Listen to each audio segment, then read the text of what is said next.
Поэтому мы сегодня приготовим гренки пикантные. Они немножко необычные. Для этого нам нужно 2 яйца, зелень, 1 помидор, 50 грамм сыра и 3 кружочка ветчины. А также мы берем хлеб.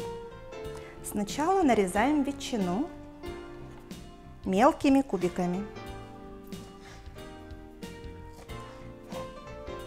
Выкладываем в глубокую миску.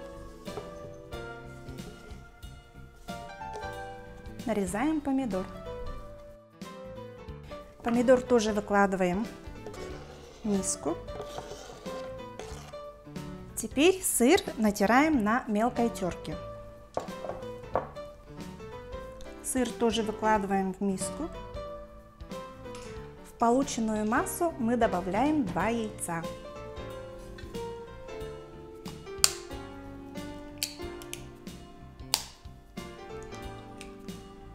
И хорошо перемешиваем.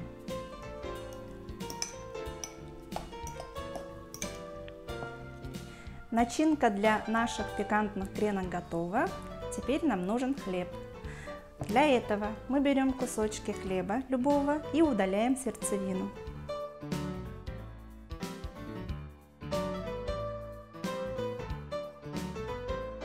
В разогретую сковородку наливаем немного масла.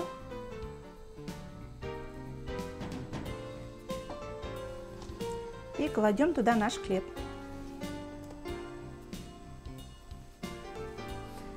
Хлеб наполняем начинкой.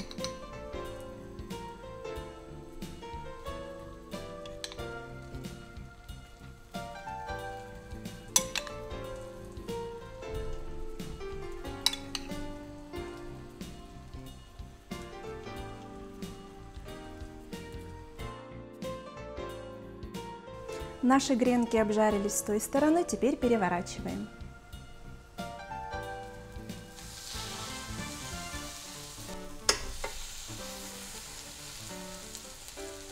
Наши гренки готовы. Приятного аппетита!